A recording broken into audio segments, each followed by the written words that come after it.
everyone, welcome yourselves back to the YouTube channel here to talk about the next game of the World Cup. The second game of the tournament so far kicked off at 1 p.m. We have the Netherlands v Senegal coming up and Wales v USA, the other game in the England group, and Senegal v Netherlands in the Qatar-Ecuador group. So hope you enjoyed the video. Subscribe like as always for more football content coming your way very much daily up to the end of the World Cup, and then we'll go back to a weekly schedule. So even though it's the weekly sports show at the moment, it will just be currently daily as I want to cover all the World Cup content where I can and watch highlights if I missed the game or watch the games in full, especially today where I'll be off. So I'll be watching the three games, and then we'll go into a 4-game formula from tomorrow. So stick around for all the content coming soon. Let's dive into my thoughts on the England v Iran game. Enjoy. So 6-2, a huge game, a game I think most people thought we'd win. It could have gone obviously two ways. It could have been a very awkward game with Iran sat behind the ball, and that's what it sort of was for the first vibe of the game. They were trying to sit back, but ultimately England breaking them.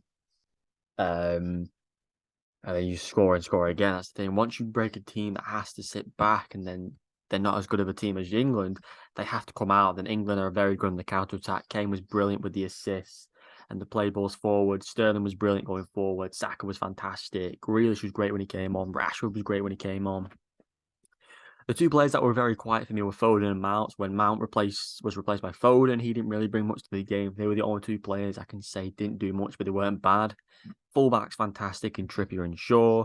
I think Harry Maguire was brilliant when he was on the pitch. You know, he went off with a mild concussion. I think it was great. I think the way he almost scored a couple of goals, the way he just played was brilliant. Stones was great. Dyer was good when he came on. Pickford, great save on the second shot they had. Ultimately, they got a penalty at the end, which, you know, it's a ratio game. But I think all the players did a great job. That's the big thing of it. Bellingham and Rice were fantastic in the midfield. Wilson was brilliant, and his assist for Grealish was great. Saka's goal was fantastic. Bellingham was probably the star player. I'd say it's either Bellingham or our fullbacks who were the man of the match for today, because Trippier and Shaw were up and down, up and down. Bellingham was driving through the middle. And ultimately, as a collective performance on the England perspective, it was fantastic. It was brilliant. It was well organised. But again, it's Iran at the end of the day. You know, their first goal, they just blasted it as hard as it possibly could. Poor defending. They switched off for a millisecond. That was just that's just how it went. So +4 goal difference. We can only hope that Wales and USA is a very low scoring scoreline tonight, so it's a bit easy going forward, as we should be beating Wales and USA, but you never know. At the end of the day, it is football. The game as a whole was a pretty one-sided. Iran only had 2-3 shots on target. One clipped onto the crossbar, the goal and the penalty. One of their first keeper got concussed quite early. There was a few decisions that went a bit sideways, but it's one of those things in football, you never really get everything right. And people just need to just be like, look, it was 6-2. Why are you complaining about a penalty at the end? It shouldn't really affect the outcome of the group. If it does, then you think about it. But for the time being, it's not going to affect the outcome of the group, because I don't see many other teams putting 6 past Iran, let alone 4. Wales and USA are good, but they're not going to be putting 4 past Iran. Maybe a couple at minimum.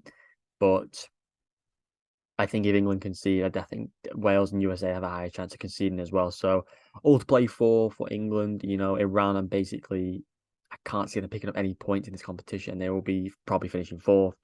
England have a very high chance of finishing top.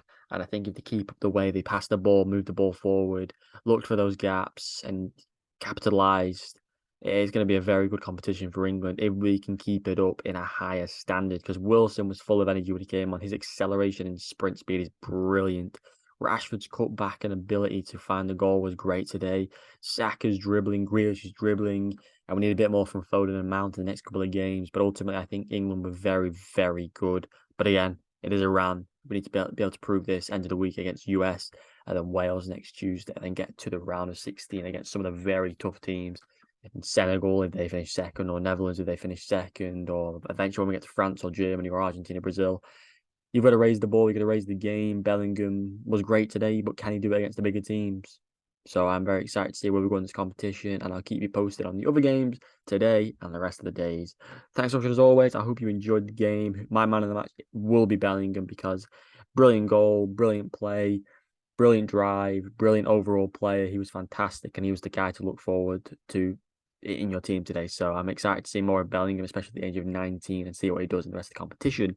And he should start ahead of Phillips in every single game. It's not even up for argument's sake. I guess I'll see you later then. Thanks so much as always, and goodbye.